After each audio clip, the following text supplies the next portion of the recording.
Hello, and welcome to another edition of the Muscle News and Merlin Bodybuilding Podcast with my buddy Eric Brozer. How's it going, buddy? It's good, bro. What is this, number 29 for us now? Episode 29. Yeah, 29 episodes. Wow. yeah. Unbelievable. And we have a lot of great, you know, great videos, great podcasts. Things are still relevant because the subjects are not just about something dated, that So people could go back and you watch can some go old back episodes, and check things catch out. up. Yeah, yeah. So there's that, and we keep pushing forward. I mean, Yeah, and we have some couple pretty interesting subjects today, I think. yeah, things that I thought weren't going to be really important. All of a sudden, the whole industry is talking about them. So Yeah. things that we touched on, like for example, we can start with Shaun Clarida. hmm Um, people he lashed out at some people, saying, so you complain about people, athletes that don't compete or don't compete enough, and I'm touring the world competing, and you still complain that I'm taking Olympia places. It's his job to compete, Yeah, regardless. so people are upset with him because he's doing 212 qualifiers Yeah. and taking away because he's probably going to win. He's the second best in the world, and he's taking away a qualification from someone else. Not 212 call open. Open? Oh, I thought it was just also for 212. No, Sean is lifetime qualified.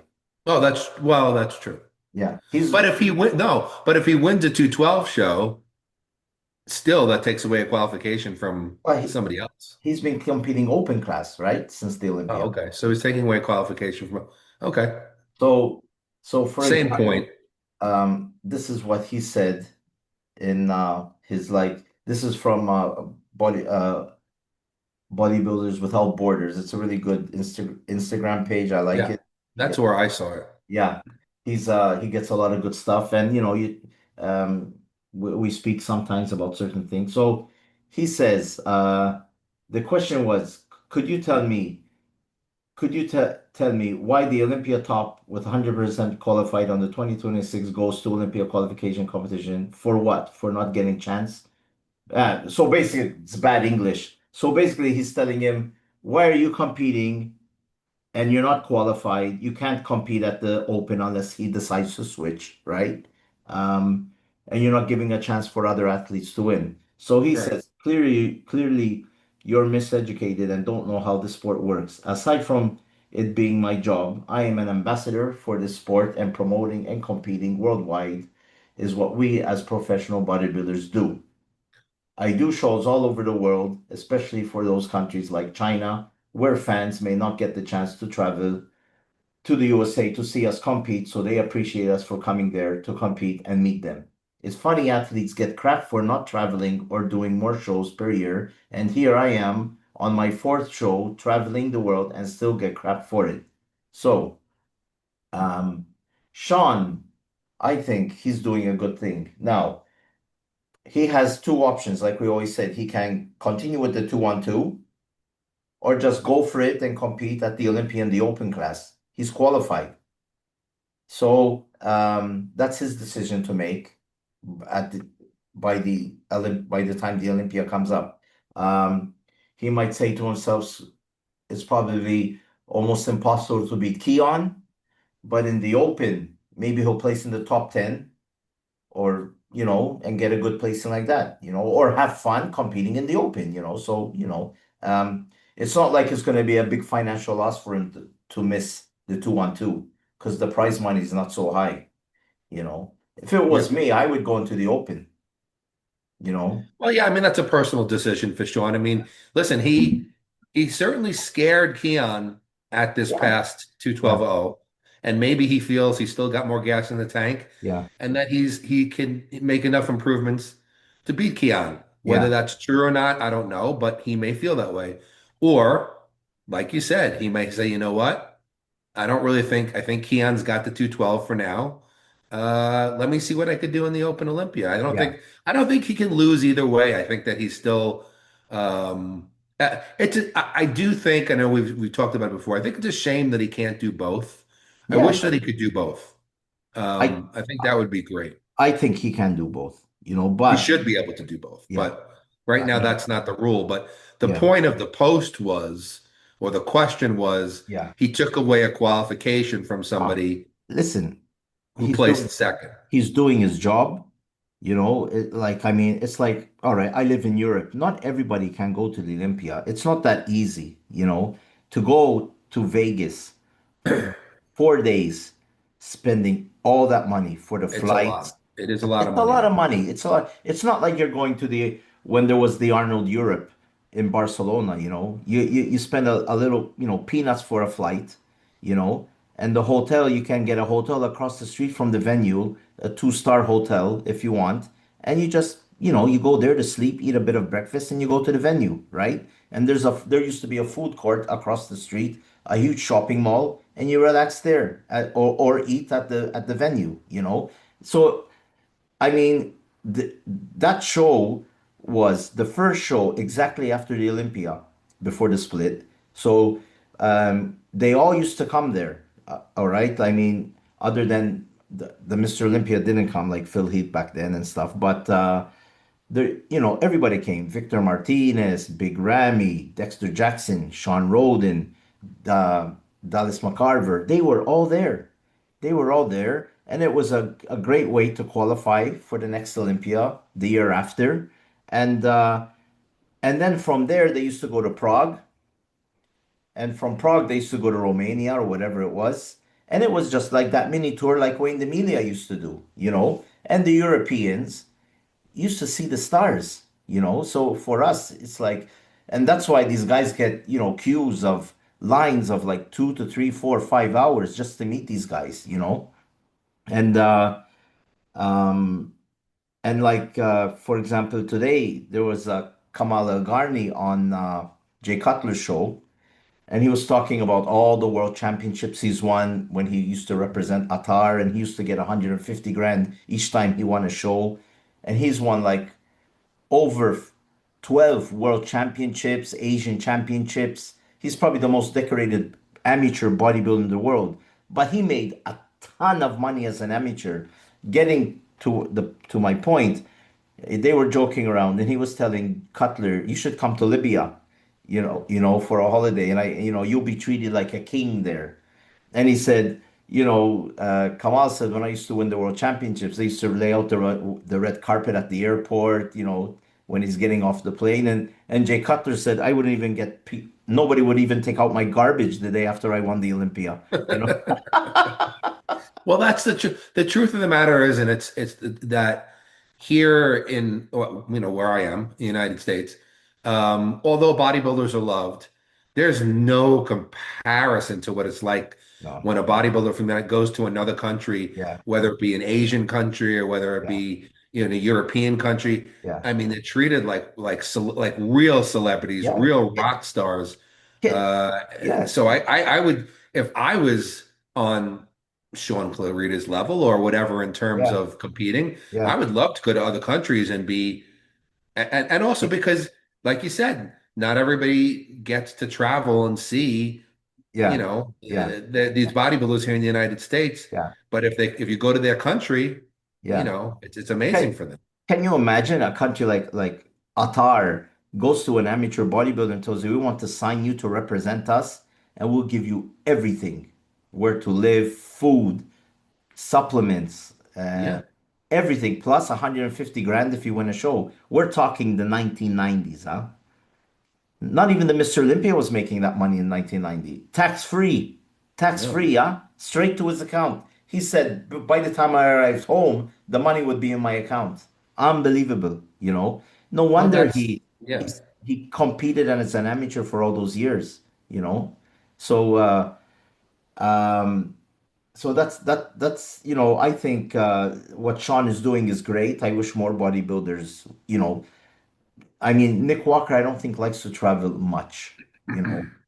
Imagine he came to Europe for these qualifiers. He would have got his qualification like that. Oh yeah, we've talked about that. I think like a couple of, I if like can't. Regan Grimes would have Yeah, stayed in yeah, shape, he could have gone. But the one thing that I want to bring up about this, and I've brought this point up on shows before, and I still hold firm on it. is I still believe that there should be a rule that if a bodybuilder is already qualified for the Olympia, and let's just say they love to compete and they want to compete 5 or 6 times and they win 5 or 6, I still believe that the second place person should be given the Yeah. qualification. Yeah. That's what I think should the rule should be. So I forgot who it was who placed second to Shaun at the what was it, the Japan show he just won? Was that where he Yeah. won? Yeah.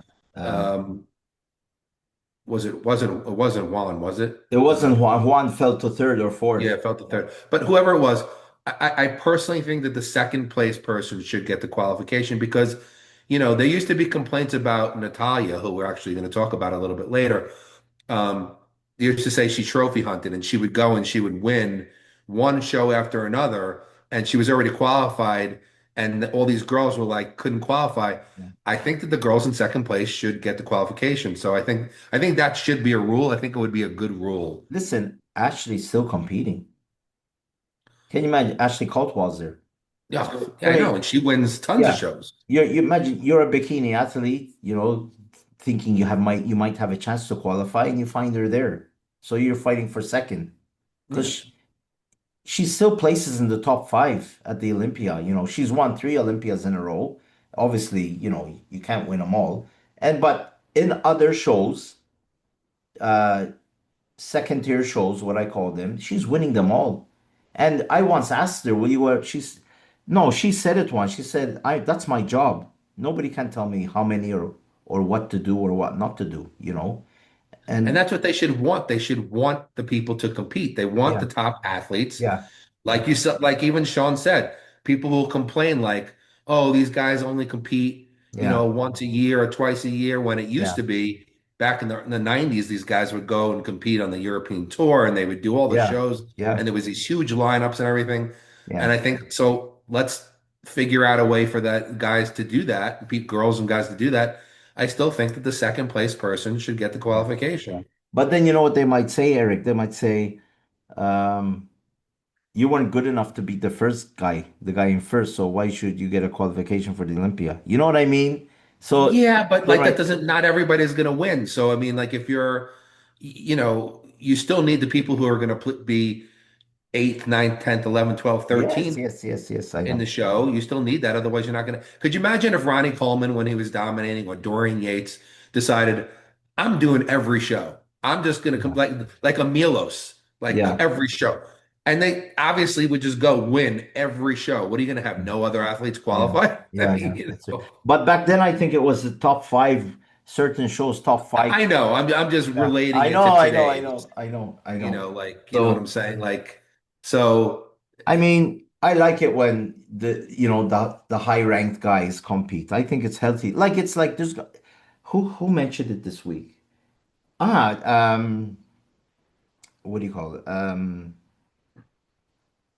The Boston Mass. What's his name? Oh, Jose Raymond. Jose Raymond. He said, we don't, Derek said he's going to be there, so he's not competing, right? We don't know about We talking Hadi. about you talking Yeah, about the Arnold. yeah. We don't know about Hadi. Hadi's making. He's kind of Yeah, we making don't. little things like he's gonna be there Yeah, maybe. they're all doing Kai Greens. We don't know about Nick yet. Nick yet, even though the photos, he's looking like he's in great shape. Yeah, he looks Um, in great. Yeah, he's in great shape. Andrew Jack maybe. Andrew, at the moment, he's gonna clean ship. I mean, if he goes in, he's gonna win. At the moment, nobody else. And we don't know who else they're gonna invite. You know what I mean? So already the top tier guys are not gonna be there. So the Arnold's gonna lose a bit of its sparkle. I mean, Chris said that Derek told him he's not gonna compete anywhere. He's just gonna compete at the Olympia. So I think if he said that, that's what's gonna happen. So Probably. um, I don't know why these guys would be passing up a shot at a $750,000 yeah, paycheck, but yeah, I know. I mean, so I don't know. And talking about Jose Raymond, he made a good point. He said, "Listen." they asked him, they said, should they scrap the 212? And he said, Completely, like not even have that as a class anymore? yeah. And he said, no, they should leave it because it made stars like Flex Lewis, himself, um, Keon, Shaun, um, um, a number of other athletes, right? He said if they probably competed in the Open, they wouldn't have the success that they had today. Yeah, there's very few people who can go from 212 to open. And, obviously there's the people like the Keons and the No, no, if it Sean didn't and exist, if it didn't oh, it didn't exist, exist. Yeah, you yeah, might not. yeah, Yeah, yeah. yeah, And and also that subject came up, and I wanted to talk about it as well with Jose Raymond was um, if you win a pro card, right? I mean, in the IVB of Europe, they let you do a contest, you win your pro card, right?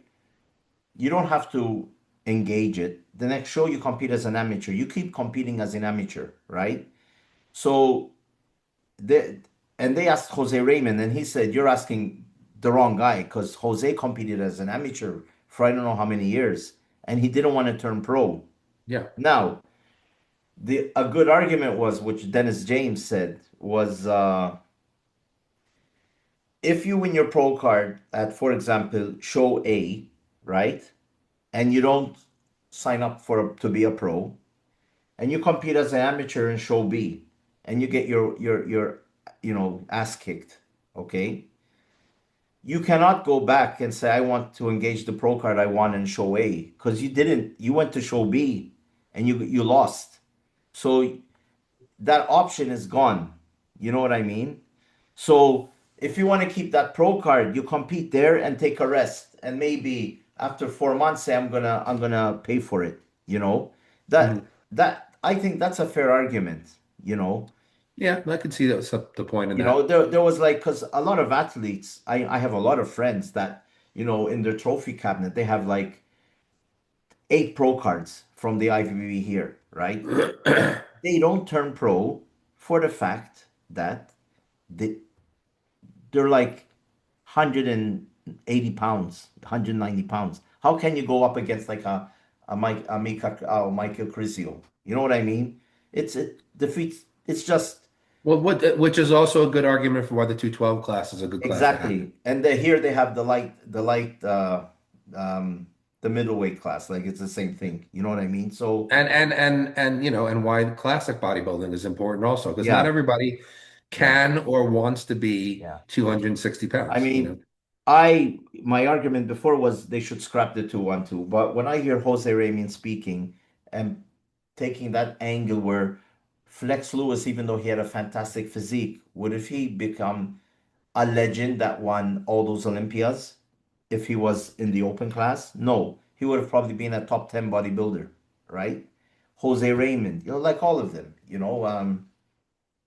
so I think that there is a place for the 212 in the classic, right? And to end it off, I think Shaun Clarida should keep competing, and anybody else, if they can, just get out there. They don't have to be in their top condition. I mean, this is not always to win. All right. If a bodybuilder is going to come to Europe from America, one, it's good for him. It's good for his sponsors. Okay. And his fan base and everything. And plus, the fans get to see the star on stage. They're not going to say you weren't in the best condition, as long as they can take a photo with him afterwards. For them it's like they won the lottery. You know what I mean. Well, I mean, you have to. I mean, listen, when you go into if you go into bodybuilding, it's not guaranteed, tons of money. But one way you can make money is treating it like a business, and Yeah, what you need to do is be visible. yeah, And if you engage, especially in the world of social media and the way it is, you need to put yourself out there. And if you could travel listen, I understand that maybe look, if you're like a Nick Walker who doesn't want to travel over the place, that's your prerogative. I mean, whatever. But if you don't mind travel, I know a lot of like one of my clients, Rashana Boswell, who's a female pro. She tells a female bodybuilding pro. She tells me one of the things that she enjoys most about being an IFBB pro is the amount of different countries she's gotten Yeah, to see and compete in. So yeah, some people love it for that, and yeah, it's only going to increase your yeah, visibility. And of course, any sponsor you have is going to love that you're out there yeah, wearing their clothing or with their yeah. supplements or whatever it is. So I think it's a smart thing that Sean's doing, and that's Sean's saying. As Yeah. far as taking away an Olympia qualification from somebody. I see that point too, which is why I believe that if somebody comes in second to an already qualified person, I think they should be given Yeah. a qualification. That's just my opinion, but Hey, I mean, they did it in the past. Maybe if they see there's not enough athletes by maybe the last two or three shows, the last two or three shows that can qualify for 2026, they say the top three can qualify for the Olympia, you know? And then you'll see how many bodybuilders will compete at that event. You know what I mean? They'll say, yeah. shit, if I can't win and I come second, I'm still qualified, you know? But because but even though so imagine though, like let's expand it even more. Like let's just say, okay, so Shaun Clarida was is not like I mean, yes, he's an amazing bodybuilder and he won this show, but it's not like if he was up against the best pros. But like, if you're just gonna do, I don't know, let's just say you're gonna do one of the shows in wherever it is, Yeah, Japan or whatever, one of some and Hadi Chupan decides he wants to do it because he just wants to. yeah. A lot of guys are gonna avoid the show because they might just be like, well, I'm not gonna get my qualification here, so why should I bother doing it? I really want to get my qualification. You step on stage with Hadi Chupan, you I know? know, but some people might not even do it because they're like, you know what? I want my Olympic qualification. If he's going to be there, I'm not going to Yeah, bother.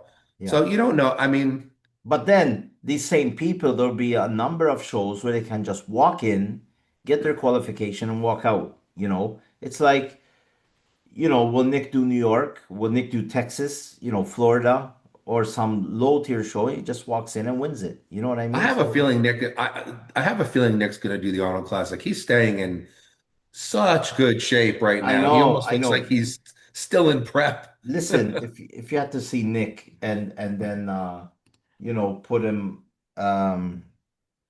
next to Andrew Jack, he might his weaknesses might get exposed. Um, so one sec. Uh, wow, when I put in it when I turned on Instagram, there's an interview with Jim Mannion on Olympia TV. That's quite rare. He doesn't Yeah, do many interviews. not Um, anymore. so listen, let's see. There's a photo of him. This recent? Yeah, one day. There was a shot of Nick Walker posing in his bathroom mirror the Yeah, other day that was right there. listen, Man, he man. looks he looks he didn't even look that good at the Olympia, I don't feel. This this can win. This can win any show. You Dude, know. that's a dangerous physique right there, bro. That is a dangerous physique. Yeah, I know. So I know. anyway, but we'll see what happens. So Yes. anyway, that was the Sean Clarita thing. I mean, I Yeah. think it was Yeah. interesting, but I agree. Sean said the right thing. Sean approached it the right way. He said, "Hey, you guys complain we don't compete enough, and now I'm going out there and Yeah. competing all over the place. Yeah. Yeah. Stop complaining." Yeah. Yeah. So Sean, now the next subject, enhancement, oil, synthol. So Yep. there's Muscle Discord came out with this thing that he got a source told him about that Olympia athletes were going to Brazil and getting these injections to, fill in muscle or things like that. Specifically, PMMA injections is what Yeah, these are something called. like that. Yeah. And um, obviously they mentioned what's her name? Natalie, right? Natalia Natalia. Coelho Yeah, is the she's one is mainly getting the slack. Yeah. Yeah. yeah, a little crap over Yeah. this. And And and of course, is it confirmed?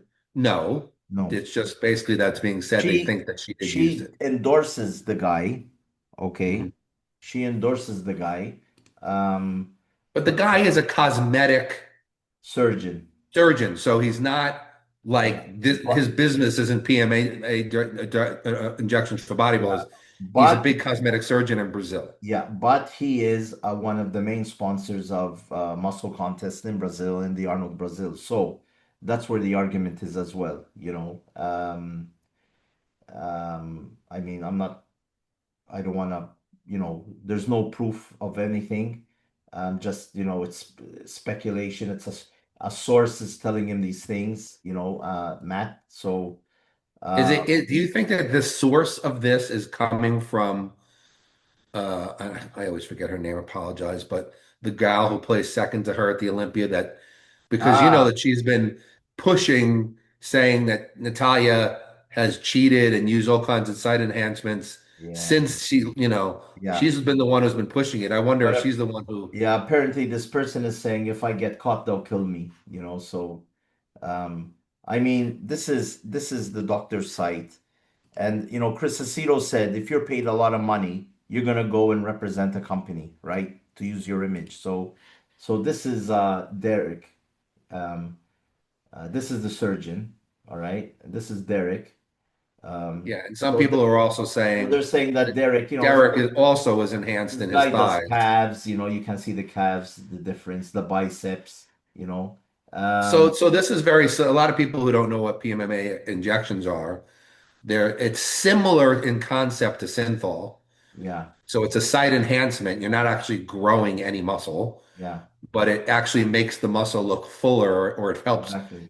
So, fill it in yeah, areas where it might be weak. yeah, like you see him here with Tamer Gindi, see, he's giving him an award at the Arnold Brazil. I mean, this guy, they are involved, right? So the argument is, is this guy, is it a conflict of interest? If there's athletes that use his services, will they be placed higher and all this, all this thing. But other than that, there's a part of the argument that I wanna, give my, 2 cents about. I don't know if there's the thing here where Natalia's getting her consolation. Here she is. She's Oh, there it getting, is. Yeah, yeah, that's the picture everybody's yeah, showing that she's. yeah. She's with him there, and if you translate it, it says high performance medical evaluation international athlete Natalia Coelho, a reference in the world of bodybuilding, chose the Lapidara Institute to take care of her health and excellence. Okay, it's not saying that they're going to inject her with anything like that, but she's there. That's where the argument's coming from, you know? Well, it's coming from the fact that she's there, but Yeah, it's also coming from the arguments where people are starting to show photos online yeah, comparing her thighs yeah, specifically from yeah, 24 to 25. yeah. I mean, um, okay, let's say we cannot say they did anything, all right? There have been site injections for, as long as, it started to happen in the 90s or 80s or whatever it started to happen, right? There were rumors that Arnold did his calves. There were rumors that Lou Ferrigno did bought some body parts when he made his return. There were rumors of a number of athletes. Milos almost killed himself, but he admitted, you know, People have to remember, if you go way back before even Synthol, there was something called Esacline. I believe it's pronounced Esacline, yeah, which basically is a steroid that doesn't have any growth properties, but it has swelling properties. yeah, And bodybuilders literally backstage back then would inject if they didn't have peaked biceps, or they wanted a little more size in their lats, or they wanted a little more upper pec.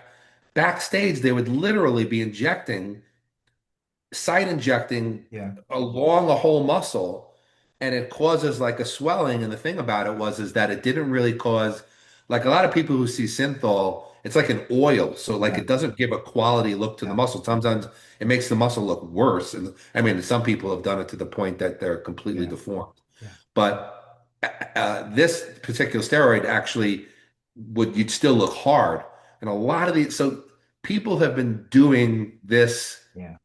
We'll go into a little bit later about how we feel about it in terms Yeah, of yeah, whether it's right or not. yeah. But people have been doing this. So it went from Escalene to Synthol, now to maybe this PMMA Yeah. injection. So this has been Li- going on for Listen, 40, 50 years. my experience was, did the night before a competition, a pro competition, you would like, because I used to be as a, as press, you would at the restaurants at the hotel, you would sometimes eat with the pros, right? And they would be with their cut off shirts and things like that. You would see them, and you would see them like, all right, he's huge, he looks good, I'm talking the top five Olympians, they look amazing. Of course, they look amazing. When you see them not even 8 hours later on stage, right? You say, this is not the same guy that was sitting next to me eating lunch. You know, what did he do to look like, how he just, don't tell me it's pumping up backstage, you know? I mean, they just look totally different on stage. And it's not the lighting, because I was, the third row or second row seeing them there. They're they don't look like the same person that was next to me like 8 hours before. It's unbelievable.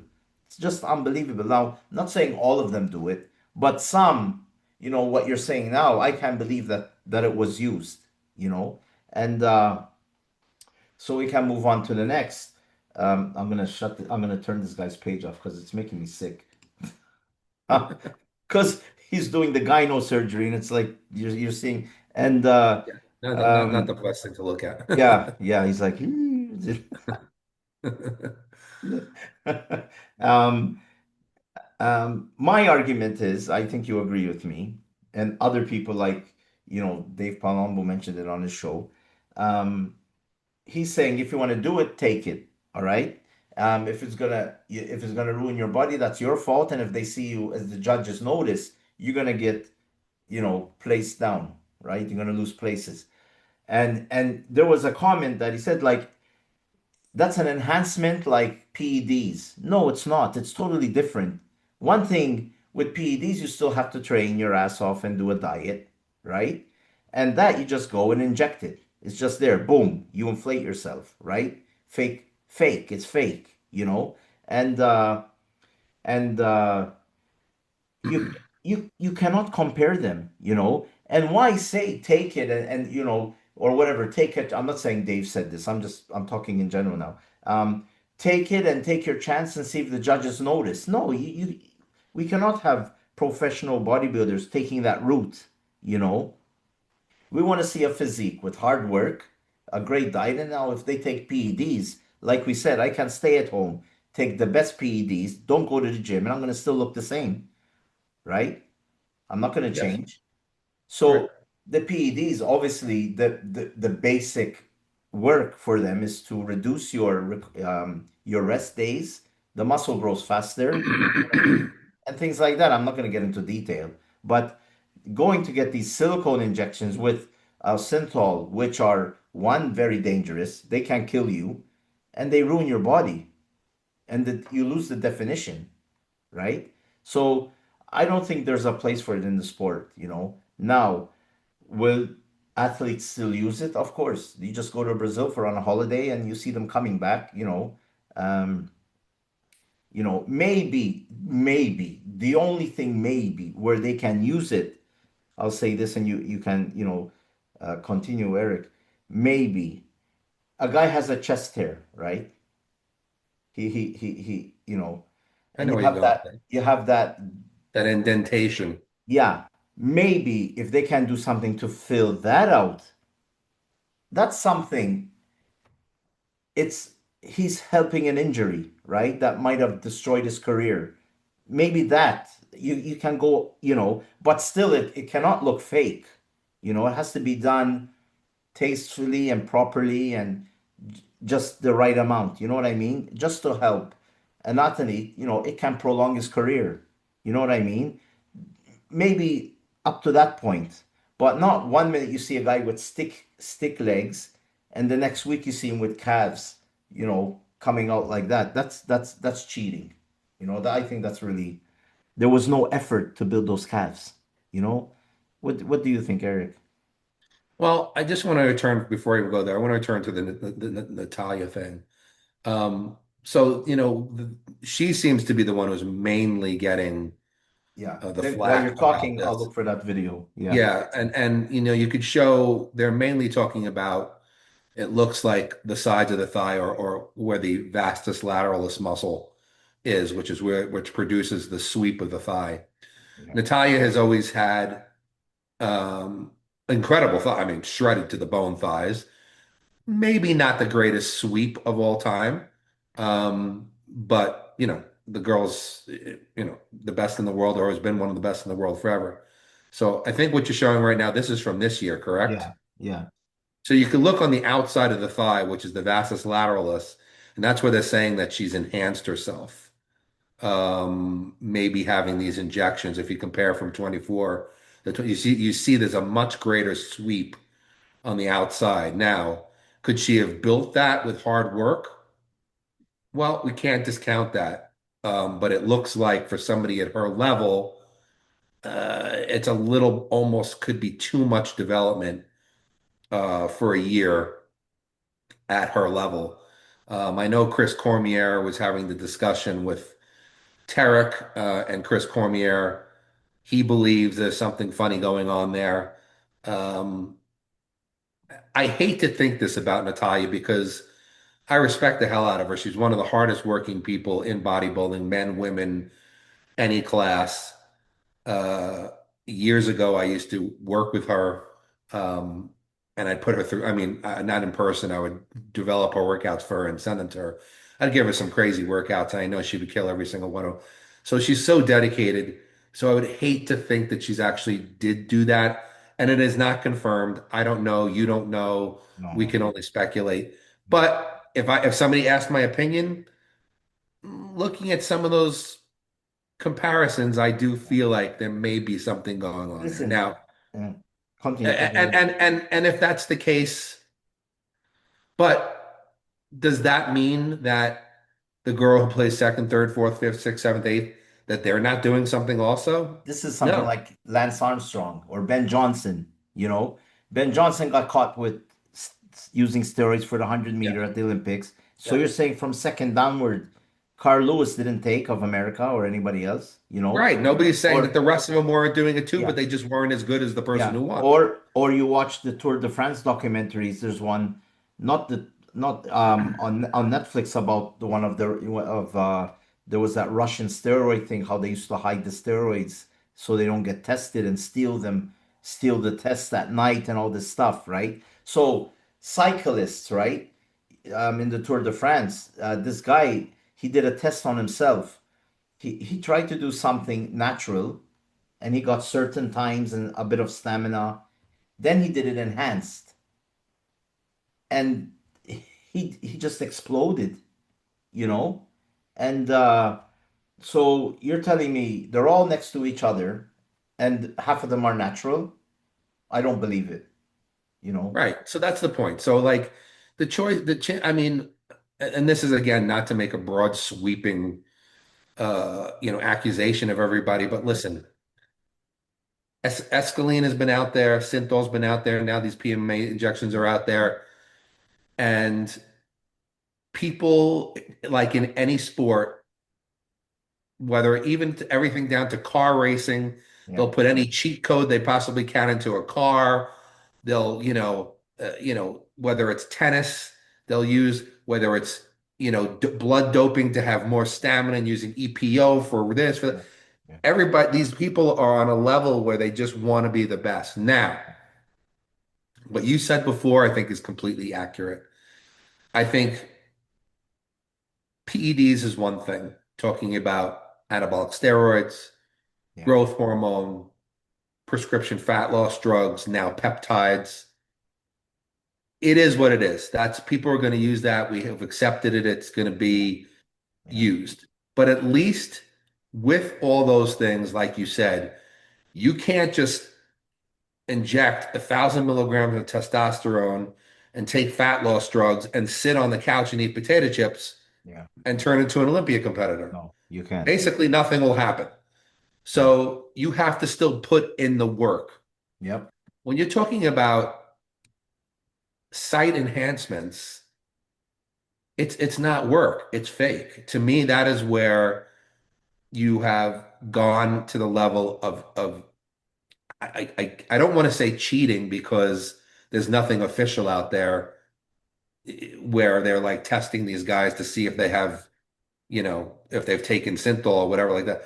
But it is cheat in my sense, it just violates the sanctity Yeah. of what bodybuilding Yeah.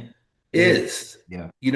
We as bodybuilders, whether you're a natural bodybuilder, whether you're an enhanced bodybuilder, you go in the gym to create the atmosphere in your body where you're going to grow new muscle tissue. You're there to build Yeah. muscle. Yeah. You're like making yourself into a human sculpture Yeah. through hard work. So if you're just going and you're putting some oil on top of the muscle or these PMMA injections or whatever it is, Yeah. it, it, it's just fake. And I think that it's terrible. And Yeah. most of the time,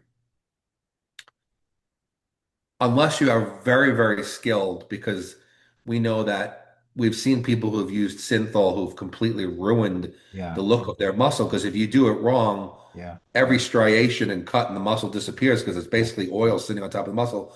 But there are some people who are very, very skilled at putting it in and they know how to do it, Yeah. so that enhances the muscle. But like, I don't know. I just could not, if I can't build, if my weakness is my side delts and I'm trying to build that cap, Yeah. I just couldn't see going, well, I'm trying everything. It's not working. So let me put some synthol on Yeah. the Yeah. sides and build. Yeah. I wouldn't feel good about that. So to me, that's where it crosses the line and where I wish these guys and girls wouldn't take Yeah. it because um, it's just not it violates to Yeah. me what Yeah. bodybuilding I mean, should be about. Chris Cormier is challenging this argument that she might have possibly used it. And, Tarek went all out and said, no, no, no, I was there. I was the Yeah, he judge. didn't see anything. I Yeah. didn't see any. But then there's that argument is Tarek is Tamer's brother. This guy's a partner with his brother or a major sponsor at the Arnold Brazil in the muscle contest. So there's a conflict of interest. I don't think Tarek is going to go against his brother and say, "Ah, yeah, she took all this stuff and blah blah blah." So there's that as well. So we have to be, they have to be careful, because of all people saying that he didn't see anything is the brother of a guy that just gave an award to that doctor, at the Arnold Brazil, so it's getting dirty now. Well, the truth of the matter is the doctor isn't at fault because No, no, the athletes go into the doctor and they say, yeah, this is what I want. yeah, He's and going to do it. and And he we're does there, it. Most of yeah, those PMMA injections are used for people who want to clear up yeah, wrinkles or yeah, fill yeah, scars. yeah, It just happens to be that it has an application now for yeah, bodybuilding, which yeah, sucks. So it's not and his fault. yeah, and where Derek comes into play, like Chris Aceto said, he did not use it. It's all lies that they're saying. And he went there because the money was right to use his image at this place. The money was so good that he went to Brazil and sat with the guy. But is Chris Aceto, and I'm not saying Chris Aceto's lying. I Yeah, have a yeah. lot of respect for Chris Aceto. But is Chris Aceto really going to come out and go, yeah, Derek did use those? That's I the mean, thing. no, of course not. It's Yeah. his athlete. He's not going to do that. That's the thing. So, That's the and the thing. thing with when you look at Derek is a lot of people were complaining that before shows, his legs would look so good weeks out, but then Yeah. right before the show, they would shrink and Yeah. he wouldn't have the same legs. And then this year he had legs, more legs. Yeah. So could he have been using it Yeah. too? Yeah. At this point, you really And can't they were discount saying, anyone. yeah, they were saying it might have used them allegedly in the biceps because they were that, they And were, also his lats. You look at his yeah, lats and they seem yeah, very swollen out yeah, to yeah. the side. So, But they all have yeah, access to this yeah, and they all may be using it. yeah, So just because Derek won the Olympia, whether you think he deserved it or not, yeah, doesn't mean the guy who placed 10th wasn't also using it. yeah. No, no, So, it's true. Like this subject, I think they're going to continue arguing about it, and more things are going to be revealed, and you know, uh, these sources, and like, I mean, when a story comes up like this, the first comment will be Lee Priest, name the athletes.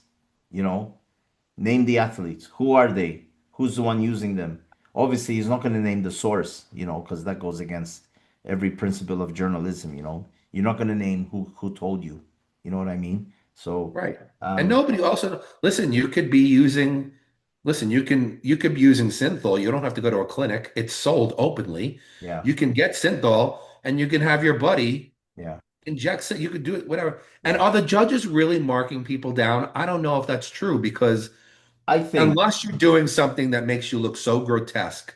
yeah, I mean, a lot of people I know, Hadi Chupan constantly gets saying his shoulders look weird. His yeah, shoulders look like they have yeah, oil in them. I read it a million times. yeah, The yeah, guy almost just won the Olympia, and in my opinion, should have won the Olympia in yeah, 25. yeah, yeah, So is he really getting marked down? I don't, I don't think so. yeah, So I mean, I just think it's kind of just another thing. And the judges, to be fair to judges, they can only judge what's placed in front of them, yeah, right? So if a guy goes and gets these PMMA injections or girl, they look freaking amazing, and they deserve to win the show, they're going to win the show. They're not going to have little notes going, oh, I think that they're using injections, so I'm not sure if they should win. You know what I'm saying? So such a slippery It slope. It's has to just a be tough. evident. It has to be evident that they use And them. where is that going to come from? What are you going to do? Follow these bodybuilders around No, no, with there has to be secret cameras? they have to be deformed somehow. That sometimes you see some amateurs when they do a back pose, you see their shoulders like it's pointy, You or can see it when yeah, people do a poor yeah, job with it, yeah, yes. yeah. But So maybe this doctor, maybe this guy with these, maybe the PMMA injections, he has more control than with synthol, yeah, because I don't think it's not exactly the same no, thing as synthol, no, even so the concept is the same. It might be more precision. He might be brilliant at it, and all these guys and girls might be going over there to see this guy. especially the wellness, these butt lifts Well, and that's another thing. Muscle implants too. yeah, There's been wellness girls out there who have these glutes that don't look like they were built. They look like they yeah, were yeah, yeah. implants. Because then, And yeah, then people say the females they do breast implants. Oh, that's but see, the breast implants to me is different because you can't build breasts. no, no. So you And can't the go into the gym diet, and say, I want big yeah, boobs. and the diet, some women they just disappear, I can't really blame girls for getting breast implants Yeah, because that's not a muscle. But the glutes, I yeah, mean, Lou Ferrigno years ago when he came back to the Olympia, yeah, he used to not really have much calves. And then yeah, all of a sudden he came back and he had these massive calves, and yeah, everybody said he had yeah, calf implants. And yeah, I bet you that he did. yeah, yeah, That's where it's not bodybuilding anymore. It's not. yeah. But I don't know really what could be done about that. And I mean, I know. What are you unless gonna unless we get to the point where there's some sort of like X-ray machine? advanced Yeah, analysis that goes yeah, over the person's yeah, body, like yeah, in Terminator, kind of a yeah, thing where it goes and detects yeah, certain yeah, substances, yeah, yeah. you Listen, can't this know. was Wayne D'Amelio once at a press conference at Olympia. He said they don't have the technology to find if somebody's taking synthol back then. And if they had, it would be really expensive. What are you going to do? Scan everybody and they could put them through an X-ray, or a CAT scan or something. I don't know. It's Yeah, and it would never happen because now nobody, not going to spend money on such a thing. yeah, yeah. That's So so. it's This is something the judges have to be trained to look for, and it has to be. They have to, it's this. I listen. This is not going to be the end of it. I think still it's going to explode even more. So, um, This it, has been going on for a long time and it's yeah, going to keep I going on. I didn't want to really talk about it, but since it's Chris Cormier mentioned it, Tamer, Tarek, this doctor, and it's very interesting. Now, before we get on to our featured contest, I forgot to tell you before the show. This week, sitting on the sofa watching Oh, Netflix, wait a second. You were sitting on the sofa watching Netflix. yeah, I came across this bodybuilder from Finland, Yeah, I missed this segment. Oh, yeah, I think I know who you're talking about. Marko SuperMass Savolainen. This guy's a freak. This guy before I show him, I'm gonna say it. If he had to step on the Olympia stage today at this look where he placed seventh at the 1997 Grand Prix in Finland. He looks like he could possibly win. He That's how didn't good he com looks. yeah, he didn't compete much because then he had, what do you call it? Liver he had Did he have liver cancer? not Yeah. cancer, no, he needed a transplant. A liver Uh transplant. yeah. So, he But but I let's know this guy because he's popped up online many times where people go, look at this freak. yeah. So this is him. Seeing this? Yes. Look at that. Look at his arms. Those arms look his biceps are some of the craziest biceps I've ever seen. Look at that. Look at that. Just look at that. That's Mr. Olympia looking at That's that. just a clean looking, and when I don't say clean, I don't mean Yeah, without steroids, but I mean yeah, a yeah, clean looking lines. yeah, Wait until you see his back pose is also yeah, insane. yeah. Now Look remember, at this is that. like Look right. at that side chest. Yeah, Damn. yeah. Look at that. His lats. Look, they're just hanging. Like But wait until he hits the pose. look at Look that. at that. Yeah, I knew yeah, this guy, I've seen him. He pops up now and again on Instagram. People go, look at this freak. Yeah, I think He he's a. really, I I think mean, he's how did a. he even place seventh at this Yeah, show? I think he's Who a beat pol. him? I think he's a politician now. I'll look it up. I mean, who was in this show? Yeah, Dorian, when I. Ronnie, and Dexter Jack. I mean, like, Yeah, look at this that. physique's incredible. There's literally no weaknesses on him. No, look at Even that. his abs are fantastic. I He. mean, I guess if the only thing you could look at him is maybe his legs could be a little bit Oh bigger, yeah, but I know, could but you come on, imagine? man. Could you imagine if he kept going? Can you imagine this guy on stage today? Like today, He that he's a look. first call out Olympian in my eyes. Yeah. Let me go to 1996, the Grand Prix in Finland. Let me go to muscle memory. Yeah, I'm curious to know who beat him. Yeah. I'm like, you'll be watching a film. I was watching Stranger Things, and I was like, who the hell is this? And it's like you forget certain guys. Um, so Finland Grand Prix. Uh,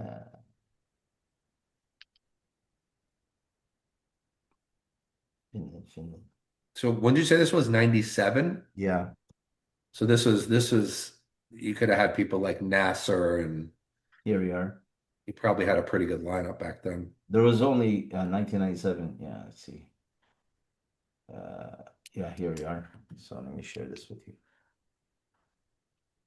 So you have Kevin one. So this was before Okay. Ronnie So Coleman. look at the people that he had to compete Yeah, against.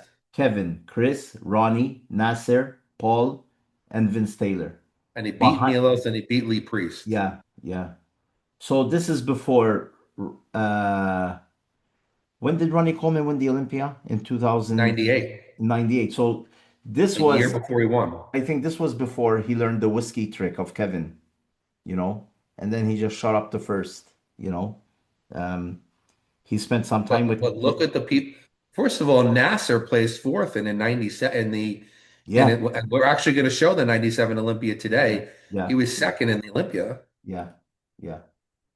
So if we go to Nasser, that year he plays, second at the Arnold, third at the Czech Republic, third in England, fourth in Finland, second in Germany, second in Hungary, third Oh, in okay, so Russia. the Finland Grand Prix was actually before the Olympia, Yeah. right?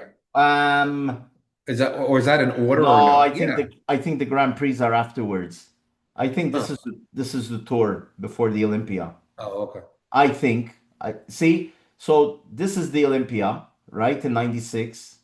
Wait, I can't remember when. I have to ask Wayne. I'll ask Wayne this week. I say, did you guys the tours were they were obviously afterwards, right? But this guy lists them up. They're not with any date. Well, anyway, you could see the guys that he had to go Yeah, against yeah, the yeah. freak, but Unbelievable. Yeah, that's why he only placed seventh. But man, yeah. that guy So is somebody that we don't talk about, you don't hear exactly. about. No, there's a lot of bodybuilders. Like there was that Russian bodybuilder, remember? Then he got a tech pair. Yes, I remember he was right up there with He he was was up huge. against Ronnie and Jay. He was huge. He was a He- big boy. yeah, and but then he got his Then he kind of got ruined after that. yeah. So So, all right. Anyway, well, this is a good segue into yeah, our look so back. we're gonna talk about the '97 Olympia, right? 97 Olympia, the last one that Dorian competed in and won. Yeah, yeah, And and Nasser placed second. And to this day, the controversy is should he Nasser have beaten yeah. Dorian that So year? to show the results, that year, Dorian won. Nasser came second, which was the argument that Nasser should have won. Hmm. Sean Ray third, Kevin fourth. Kevin started going down the table a bit. Paul Dillette, Lee Priest, Jean-Pierre Fouche, Chris Cormier, Chris eighth. Ronnie Coleman ninth. Look where Ronnie went from Yeah, 97 to yeah, 98. yeah. Milos, Michael Francois, Charles Clemente, and Mike Materazzo. Every single person in that lineup is a star. Unbelievable. You A know, star. they probably were all in perfect condition. All of Famer stars right Yeah, there. yeah. So I have some photos. Sorry, I'm not putting up videos, but you know, unfortunately, YouTube, even for like especially bodybuilding events, if they find some kind of, they give you a copyright thing, so it's not worth it for us, you know, to take that Yeah, risk. So, unfortunately. um, But photos will work for now. yeah. So I found there's this one of the back pose, you Now know, this one I give to Dorian. yeah, this we give to Dorian. It's Yeah, very difficult for Nasser yeah, to beat Dorian in this back yeah. shot. And even Yes. though Dorian was falling to pieces, he still looked okay. You know what I mean? From the back. It's when he stood from the front you would see all the To problems, me, is the front and the Yeah, side shots where Nasser beat him. But yeah. Um, so then we have let me get this window down here.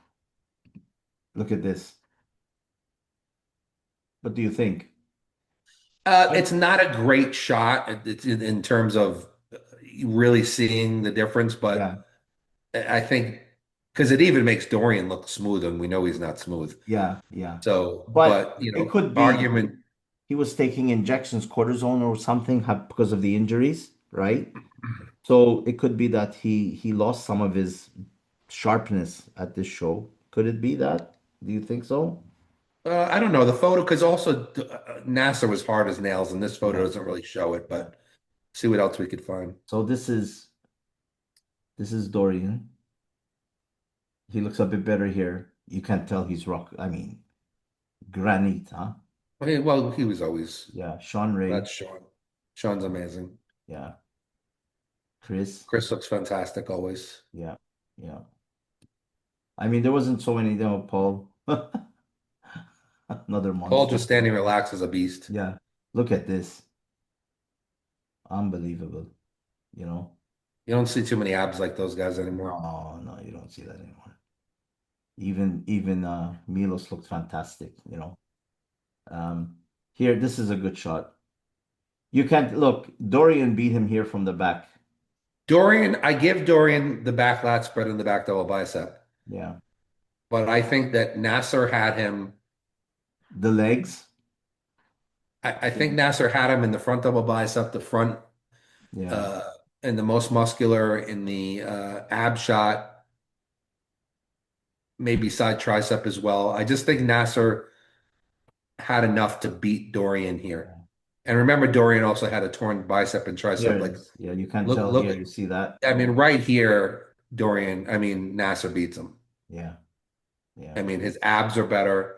You could see the tear in his left bicep on Dorian is yeah, terrible. yeah. No, and I think he had a tricep tear as well. No, no, He that did, he he, had both. he got it when he was prepping for his seventh, and Right, he but just he's had both. He's had yeah, bicep and tricep tears. yeah, he just retired then. I mean, Dorian never had the best arms, but then this just destroyed him. It's an ugly look, unfortunately. Yeah, Yeah, and if you unfortunately. just look at Nasser, Nasser had a better set of abs. Yeah, yeah, His waistline is more tapered. And as far as lat width in the front double bicep shot, it was just as good as Dorian's. yeah, yeah. In fact, Dorian's waist started to widen here. It You was know. even, yeah, it was getting kind of wide. Yeah, This is where I think that he yeah, Nasser caught him. yeah, And I don't know why Nasser didn't get it. yeah. I mean, speaking of, I really didn't, not, I didn't know this. I mean, you learn something every day. Speaking about, did you want to say anything else about this event? I think Nasser should have beat him, you know. Um, Yeah, I mean it's hard. I mean a lot of people I've seen a lot of difference of opinion on it, yeah, probably about a 50-50 split. yeah. I mean, if, But I think that this was I don't even know if this was Nasser's best because then in 98 he came back and yeah, he was even better probably. But he plays I third. think that He plays third then. Dorian quit at the right time because he would not have beaten Ronnie in And 98. I think this was that famous, that flex. Is this the car accident one? Um, Or that famous fight one that he's, the one with the ninjas. yeah, This might have been the ninja thing that yeah, yeah. we don't really talk about much anymore, but that was a funny, But yeah, interesting story. yeah. So imagine if Flex came to this in his top condition, what would happen?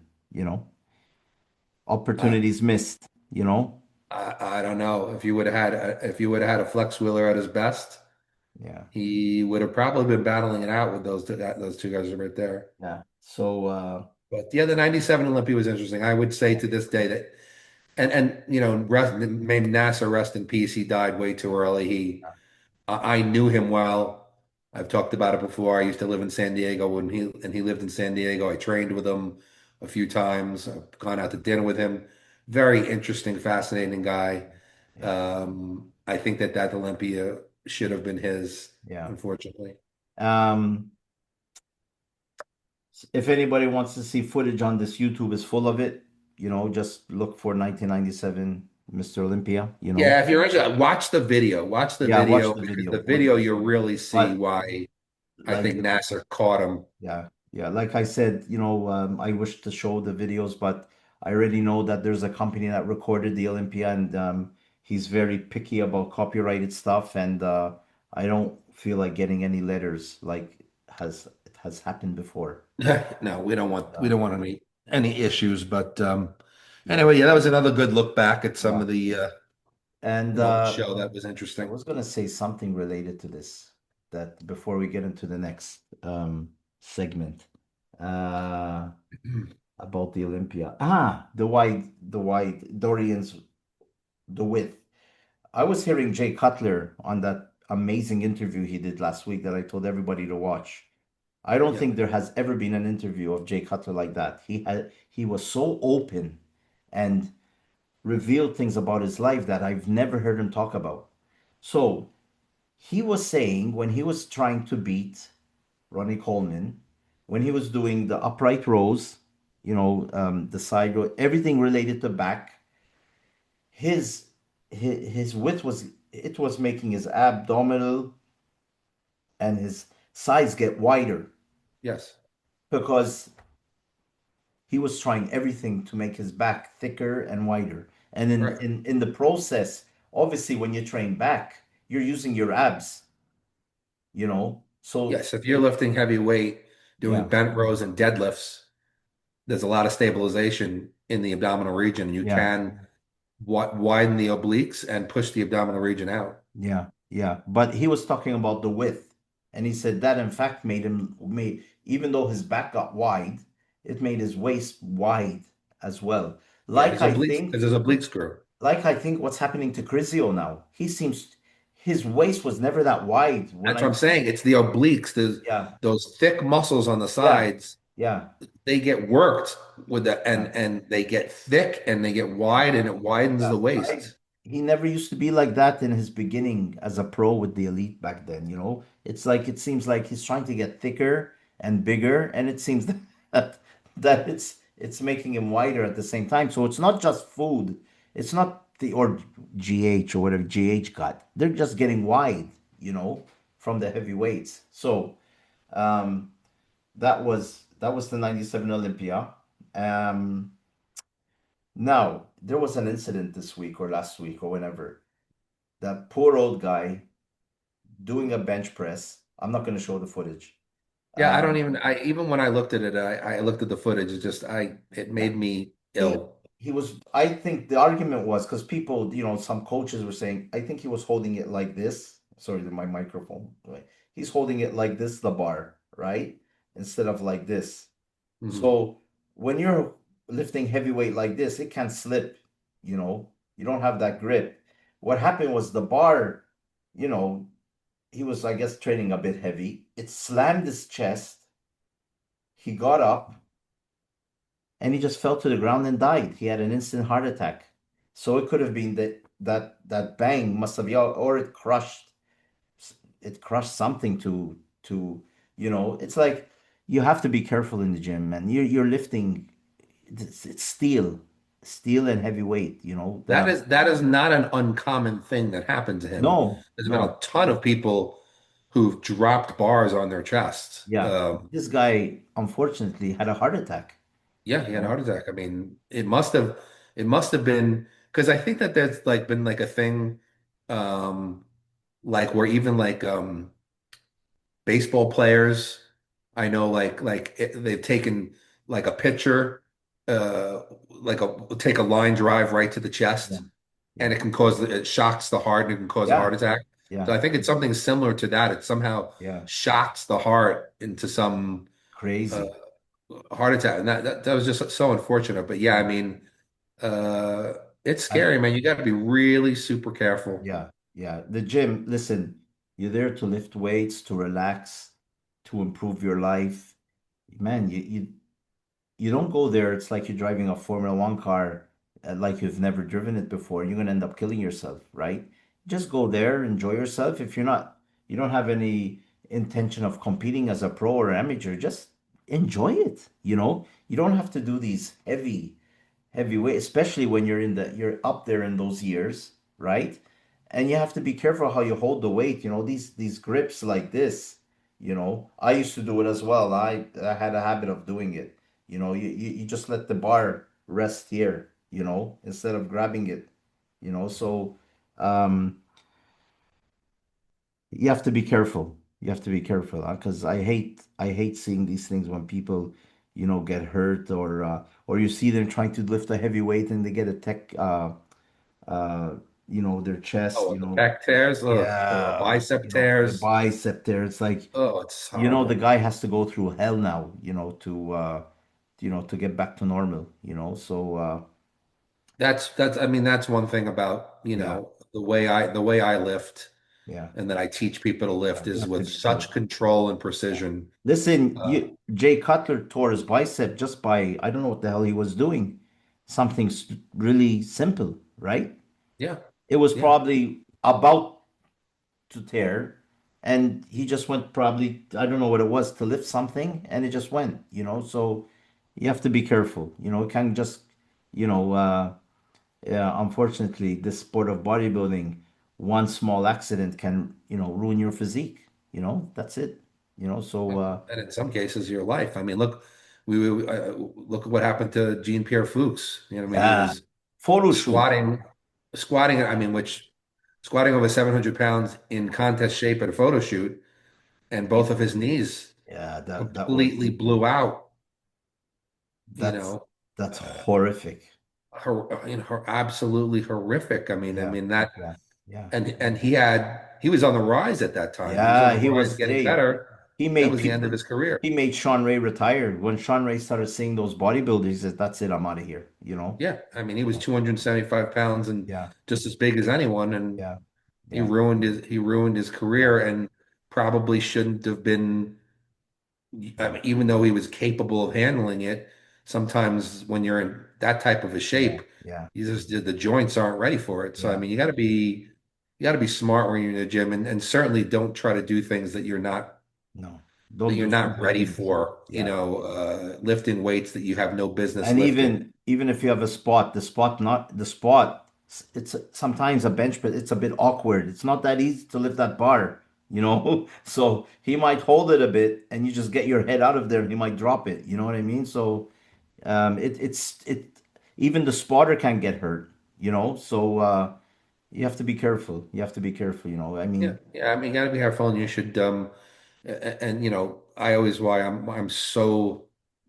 I mean, constantly down. I mean, I actually even wrote something about it today on Instagram and Facebook. You know, you have to be cognizant about your form and your technique because the muscles are very resilient, but the joints are not very resilient. And if you overstress them by trying to lift weights that they're not ready for, yeah, maybe listen, maybe you're not going to tear something at that moment, but eventually you're going to end up with with an injury that's going to come down the line. yeah, And then you're going to have the shoulder problems and the back problems and the elbow problems and the knee problems. And yeah, then you're like you're 40 years old, like I can't even barely lift anymore because you're in so much pain. So yeah, you got to do it the right way. But what happened to this guy was, may he rest in peace, the poor guy. yeah. That's horrible. It was a bad one. I was gonna say something else, but now I forgot. But as usual. Um, As usual. no, because while we were talking, I had it, you know, there, and it's like it just slipped my That's well, mind. that's what happens when you get into your 50s. Yeah, I'll You remember. You know you when I go to sleep, like at you know after this, I'll say that was it. You know, that's what I wanted to talk about. But anyways, Yeah, well, that's what happens. yeah, Your when brain, when you we have don't too many things on our minds and it gets yeah shoved out really when fast. you don't write it down, that's what happens. We move on to Merlin. Oh, oh yeah, I see you. I see him. Dude, I see him. I Yeah, see what's happening here. It's got to be, oh, there it yeah, is. He's coming in sideways this time, yeah, it seems. He's trying to show that he has versatility yeah. and that he can go the other way. And now hopefully he'll just go off the screen. Just has to show himself each time. Yeah. That's what Mini Merlin does. So yeah, so I had an interesting question um, that was sent to me. I think it was on Instagram. No. I think it was Facebook actually. And somebody asked me. I thought it was it was a good question because it was kind of different. They just basically said to me, "What is your opinion about training partners?" Meaning, um, he's saying, do you think that it's necessary to have a training partner to reach, you know, your top levels of physique, or is it not, or can you do it on your own, you know? So I mean, I think that was an interesting take on, you know, a question for optimizing your physique, and I definitely have some thoughts on it. And you may even have thoughts on it too. So in my training career, probably have most of the time had a training partner or two, but not always. So when it comes to training partners, I think it's kind of like a double-edged sword. Like you can have a good training partner who enhances your workouts, and you can have a training partner who either adds nothing or takes away from your workouts, Yeah. right? So I've had some fantastic training partners who, you know, what is a fantastic training partner? Somebody who has similar goals to you, or at least similar passions to reach their goal. Somebody who is engaged with you during the workout, which for me basically means like, especially these days, you're doing a set and they're encouraging you or they're watching you and spotting you rather than looking at their phone Yeah. or, you know, checking their texts. Yeah. Uh, Somebody who knows how to motivate you because some people everybody gets motivated in a different way.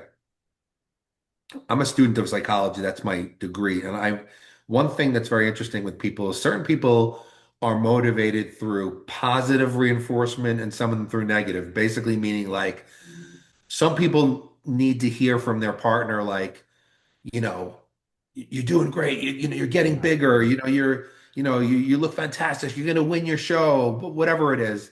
Some people, for some, obviously, for another reason, they want to hear like, you look like crap, bro. You look like crap. Yeah. You're going to be nothing if you don't do another 3 reps, kind of stuff. Yeah. So everybody's a little bit different. So you have to kind of know what your partner, what motivates them, what gets them going. So that's another interesting aspect. Then also there's the practical aspects. A training partner, that meets you on time. You were supposed to Yeah. train at 2 o'clock. They're there at 2. You're not sitting there looking at watch at 2:30 going, oh, every single time. Yeah. Oh, they're late. You're waiting. You're losing your motivation, whatever.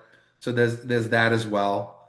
So those positive aspects of of the training partner that you want to have. And if you don't have that in a training partner, then what are they really adding to your workout? They're not really adding anything. And And then and what if were you they gonna say? have problems, I mean, if they come there, oh, I had a shit day with my partner, or I shit day at work, and they're totally negative through the whole workout. So you're Another going good there point. to forget about life, Another good and point. you get this guy, blabbing away about his problems, and literally they screw up your workout. Right. And I mean, and listen, we're all human. Every once in a while, something Yeah, happens. And yeah, sometimes your training partner is your friend or your yeah, confidant, yeah, and yeah, yeah, you want to talk to them a little bit. But if they're coming in every single workout, like, oh man, what a day I had. Oh, yeah, this and yeah, always bringing your problems, like you just said, I'm there to train. You're there to, you're there to forget about your problems for the yeah, 2 hours that you're yeah, there or whatever it is. yeah, yeah, So yeah, that's another really, really good point. So, that's where a training, and then another good practical aspect of having a training partner is certain exercises, squats, leg presses, yeah, can be dangerous, like we were just talking about. yeah, So, you want to have a training partner who's watching you, yeah, at the bottom of a squat if you get stuck, or yeah, bottom of a leg press if you get stuck, or the bottom of a bench press you get stuck. Somebody who you can rely on who's going to be watching you closely and help you, or even just for the practical reasons of getting force reps, on certain movements. You need a partner. So, if you can find a partner like that, who's going to motivate you, be there on time, knows how to get you going, yeah, who's going to be engaged with you throughout the whole workout, who has similar goals. It's not going to be, if you're looking, your goal is to turn pro as a bodybuilder, and your training partner's goal is to, I don't know, play tennis. You're probably not going to be on the yeah, same doing the same type of workout. So it's kind of like could make things difficult. So if you have all those aspects, then yeah, a training partner can enhance it. But is it necessary? Is it 100% necessary? No. I mean, I have had some of the best workouts of my life by myself. hmm, Sometimes I like to be by myself. I like to yeah, yeah, just get into my own mindset, my own rhythm, my own, my own thoughts. And I find that those are some of the most focused workouts sometimes that I ever have. And also because even though it's kind of, it's good to engage with your partner sometimes, and it feels good to have that buddy and to push each other, sometimes maybe you're not in the mood to do that. Maybe sometimes you're in the mood to yeah, just focus on yourself, be a little selfish. That's okay yeah, in the gym. And I have won competitions. I think the last show that I ever did was the best contest condition I ever had. And I trained completely by myself, no training partner. In fact, I even trained in an apartment gym that was limited. So I mean, like I literally trained by yeah, myself, not with all kinds of crazy equipment, basically just had the basics, and I was in my best ever shape because I just put my headphones on and I yeah, focused. Now, did it limit me in certain areas?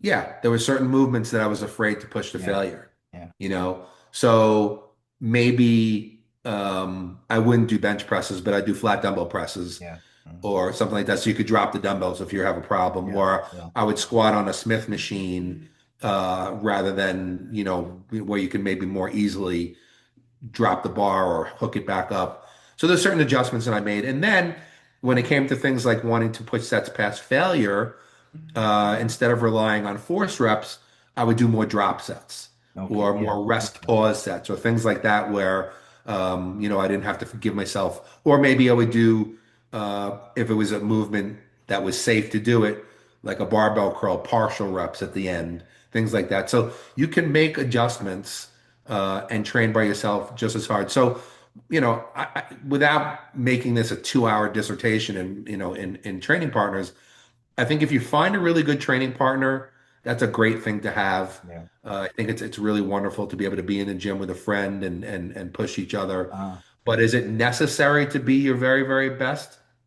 Probably not. I think that I think there's a lot of pros out in there in the past that pretty much, trained by themselves and I got tremendous workouts. I was lucky at the gym I used to train at.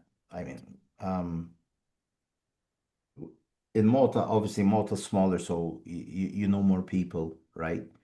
When we used to train, I used to go at a certain time in the morning, the usual gang would come, 10 guys, 11 guys, firemen that just finished their night shift, soldiers that just finished their night shift. I would be training before I go to work because I didn't have to start early.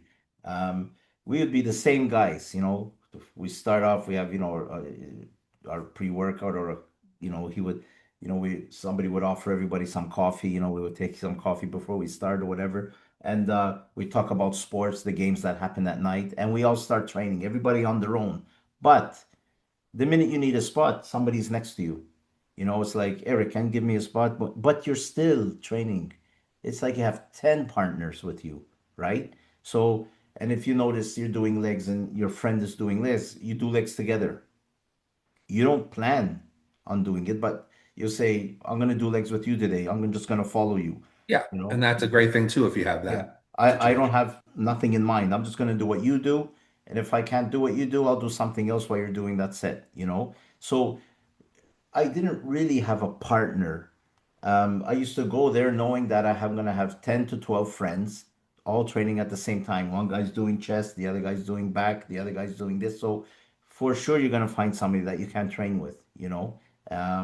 So there's that as well. So if you're at a gym that you're a regular and everybody knows you and things like that, it helps as well. You don't have to rely. I've had training partners where I would tell them we're gonna start at 7. Either they don't come, you stay waiting till 7:30, quarter to 8, you know, and it's like the shit, I ruined my workout. So I'm not gonna do cardio this morning or whatever.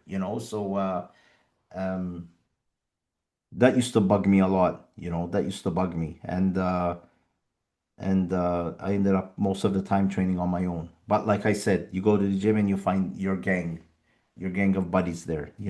So And that's easy to do if you go the same time every day, pretty much. yeah, yeah, Usually kind of find that family. Like I remember that's it. when, That's it. yeah, Family. that family. Like I tend to always go to the gym at the same time every day. So I have my good family of people that are Yeah, there that if I'm training by myself and they just say, hey, buddy, can you give me a spot on the leg press? I'm going pretty yeah, heavy on this yeah, set. yeah. Oh, of course. And you can rely on them. So that's Exactly. a different kind of a thing. Yeah, So it's like you don't have necessarily training. And of course, sometimes you'd be like, oh, you doing legs today too? I'm doing legs. Let's trade together. That yeah, can happen as well. yeah. But sometimes you just have people you can rely on, spot you. Exactly. Sometimes you have people who just, I mean, I know that sometimes I'll be walking through the gym and I'll see somebody training by themselves who's like maybe a friend of mine or they're getting ready for a show and I'll just stop and I'll push them, even Yeah, though I'm not yeah. training with them. I'll Exactly. be like, come on, buddy, let's go. You got your show in Yeah, 6 weeks. Let's go. Push, push, exactly. push. And then Exactly. you will, say good set and then you walk away. So that's That's great it. too. But, Yeah,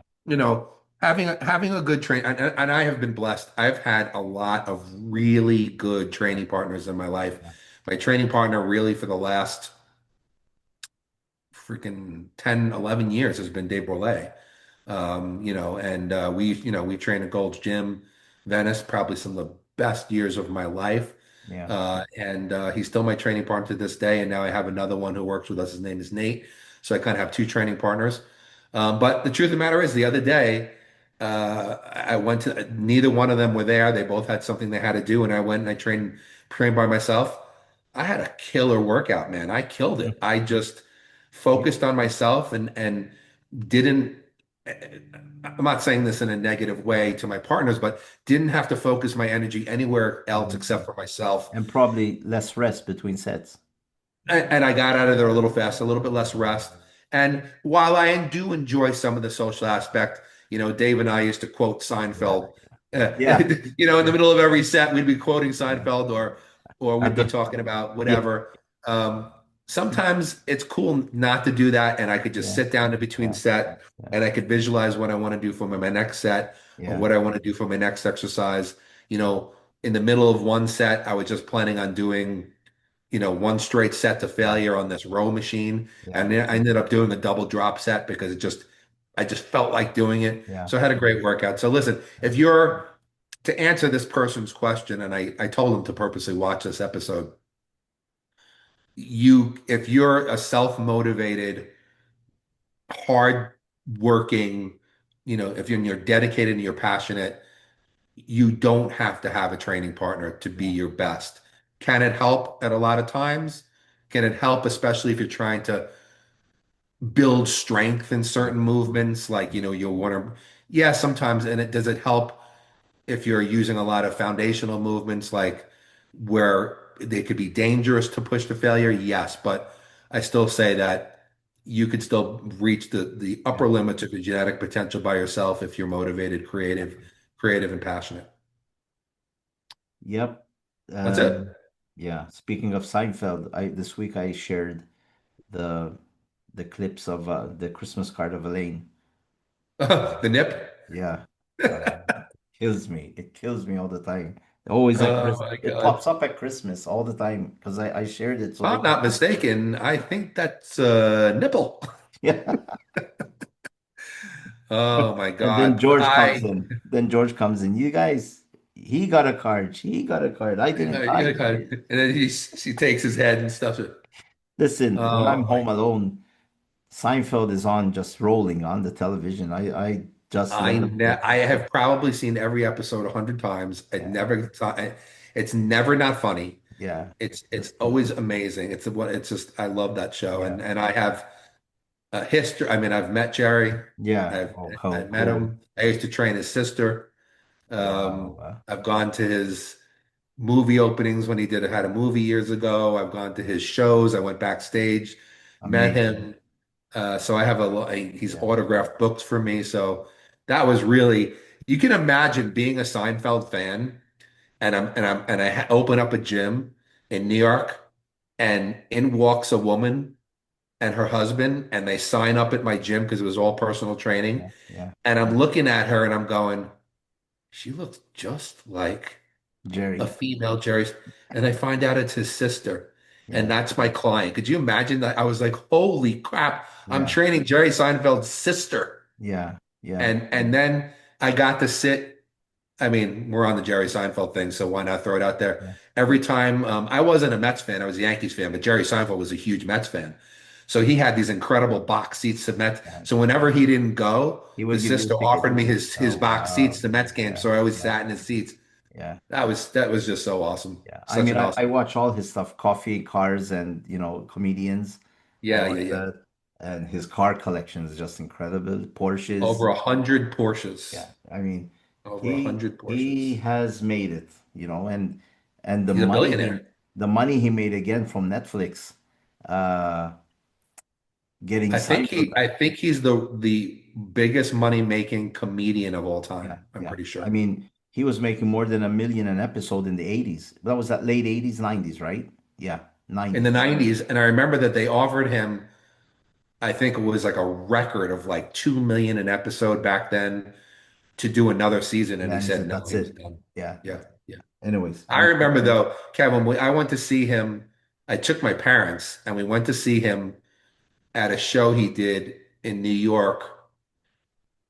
I don't remember where it was, like the Catskills. It was like New York. He did the show, and and he knew I was coming back, and I had to go. It was the first time I was going to meet him, wow. and I went backstage. They took me backstage, and I just see him standing there, and I just walk up to him, and I was just like, I don't even know what to say, bro. I want to start just quoting Seinfeld lines to you, but you've probably heard it a million times. And he goes to me, he shakes my hand, he goes, "Oh, so you're the one who's beating up on my sister." It was great. And then he actually said that maybe it didn't happen, but he said that he was getting more into fitness, and he said maybe he would have me out to his house in the Hamptons, Wow. and maybe train him out there. I was like, oh, anytime, Yeah. anytime. Yeah. But it was great.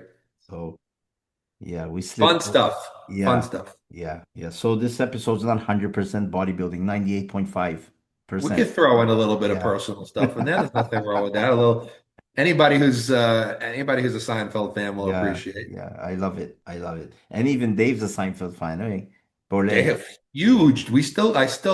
We were quoting Seinfeld the other day. I don't remember what we Yeah. were talking about, but I Yeah.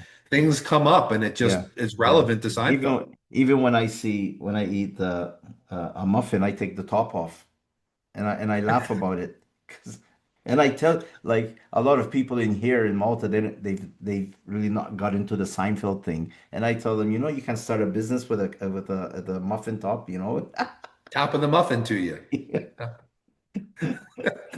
I think that there was somebody in a gym the other day. I was by myself and he was talking to me and he was talking to me really close. And I said to myself, he's a close talker. Yeah, He's a yeah, close talker. yeah. Or if I see a new shower head that's really powerful, that Oh reminds me my of Dorian. God. You remember the episode where Kramer he turns on the shower thing and it literally blows him out the thing Yeah, because it's yeah, like he made was for like getting his elephants. contraband, because like Oh the my shower God. pressure was, oh, they I just, apologize to anybody out there who doesn't like Seinfeld. If you yeah, don't like it, boy, I'm sorry, but yeah. we can't. The I can show, talk about this. We could do a whole show on yeah, Seinfeld. the show about nothing. Yeah, Oh, what a show. show about nothing. And I wanted to, when we're talking about TV, Stranger Things. Yes. You knew Kai Green was in season 2? Did you notice? Yes. I Of course. remember. Yeah. A lot of people didn't notice that. Yeah. Yeah. No, he had a little part. That's when Yeah, he was doing a little bit more acting. He hasn't, I don't know yeah, if he's done anything yeah. lately, but yeah, I remember when He he was in that he season. was in season 2. This season so far, the first 4 episodes were fantastic. Yeah, now we have to see. Fantastic. In fact, they brought a bit of Kai Green when at the end when she was flashing back when she met the girl in the alley, Yes. and you Yes. see Yes. him, Yes. you see him at the back. I was like, there he Yeah. is. The Yeah. Olympia movie's out to yesterday. Did you watch it yet? I didn't watch it Not yet. yet. Not Yeah, yet. Not yet. that came out yesterday on Where Amazon. where where can you find that? The I Olympia think it's on movie Amazon Prime. on Amazon Prime. Oh, okay. I think it's on Yeah. Amazon. That looks good. I want to see that. I saw the coming attractions at the Olympia. Yeah, This I looks I watch great. all of them. I mean, I really enjoyed Phil Heath's. Um, did you see the one of Phil Heath? I don't think I watched it. I Yeah, don't think I watched the one of Philippe. that I funnily the producer or whatever, he's Canadian. And one fine day I get an email um asking me if I have Olympia footage and stuff like that. I was like, listen, I mean I love downloading stuff and all this. And they said, can you help us? We're doing a documentary for Phil Heath. And I helped them where I could. And I said, they never mentioned money or anything. I said, at least give me a credit. And I'm watching the doc. I forgot. I'm watching the documentary and I see Evolution of Bodybuilding, Kevin Grech. They wrote my last name wrong, but it's Uh, okay. It's there. It's it's there. there though.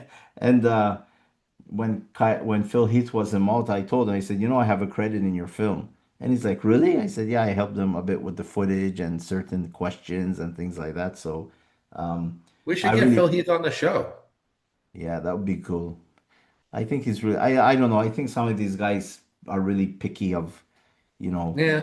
Well, I have to ask him. I have to ask him. I'll send him a message. He does, usually he answers me, we met here, we talked for a while, because then, when certain bodybuilders know that you're not, all right, you're a fan, but they know that you're really involved in industry, they like to, trade, new yes, of things and course. talk about the industry, and they'll when things are off record, they like to be relaxed a bit more, and they're honest about certain things that they cannot say in the open. So you trade ideas, experiences, and you learn about the person, his character. He's very intelligent, huh? Very well spoken. Um, I really enjoyed talking to him. Um, and he's still motivated. I mean, I'm telling you, if he didn't have those injuries, he still be kicking butt. I'm telling you, huh? When you see him He'd in still real be, life, yeah, he's still he'd still there, be huh? rough. Yeah. He does his, he poses his bicep. You see all those striations on it. Well, It's dude, he's one of those crazy genetic yeah, gifted yeah, bodybuilders. I mean, it's yeah, just yeah. And look did how you quickly know, he turned pro. Jay Cutler again in that interview when he showed when they were young and he showed Chris Chris Aceto, he said, "This is Phil Heath. Do you think I think he's going to be a future Olympia?"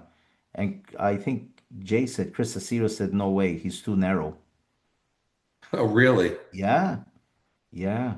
I mean, uh, you know, I think he went a bit, he got sidelined on that, Chris, because he might not be, he might be, not might be so wide, but the thickness, the 3D look, and, uh, he's up there right with Ronnie Coleman, one of the greatest physiques that there was. People forget about, people forget about Phil Heath, they never mention him. He was he was an incredible, a very, very he's definitely, I mean, obviously he's a seven-time Mr. Olympia, so he's one Yeah, of the best of all yeah, time.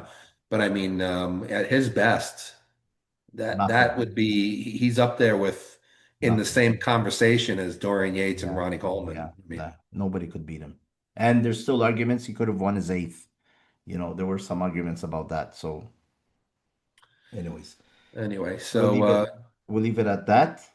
but We'll, next week, guys, we're supposed to have a guest. yeah, it's better we don't say because anything can happen. Yeah. Yeah, I mean, I'm gonna go out on a limb. I'm gonna say All that right. he's, Yeah. he's a very reliable person. Okay. Listen, if for some reason he gets busy and he can't show up, he'll come at another time. But Yeah. Rick Collins has agreed to be on the show. And if you don't know who Rick Collins is, he's Yeah. the most prominent lawyer Yeah. in the industry of bodybuilding. He has Yeah. represented countless supplement companies Yeah. in different types of legal situations. Has tremendous knowledge. Plus, he's been a bodybuilder for a long time. Yeah. He's done some acting. He used to write a column for Muscular Development for many, many, many years on the legalities of Yeah. all kinds of things. He's just a very brilliant, brilliant man. So he's going to be very interesting, Yeah. I'll and he's start. great to be I'll next start week. promoting that. Um, I mean, because it hasn't happened yet, but sometimes these guys get busy, things happen, life, personal things. They say, listen, I can't do the podcast today, and I hate advertising things sometimes, because but obviously he's reliable, and we'll start reminding people next Wednesday we're gonna have him on the show. I sent some emails out to some other legends, waiting for them to listen. You know what you have to remember as well, it's easier to get a modern bodybuilder because they use Instagram a lot. All right. I'm not saying like C-bomb. If you send him a message, he won't see it. I mean, like, I don't know how many millions of who knows how many messages he gets each day, But you have to remember the older bodybuilders are not so 50, 60 years old. They don't really use the mobile much. They don't use WhatsApp much. They rarely read their email, and they might answer after a month or a month and a half. You know, um, like what's his name? The owner of Gold's Gym, the previous owner, Ed Connors. Ed Connors. I wrote an email, a message to him like years ago. Years ago, he answered me this last week. He said, "I just saw your message." I'm like, "Oh my god." Oh my God, from years ago. And he said he's touring Europe, and he's gonna try to send me a signed book and all this stuff. And I also asked him, if he wants to be on the show when he arrives back home. He doesn't have to do it when he's in Europe.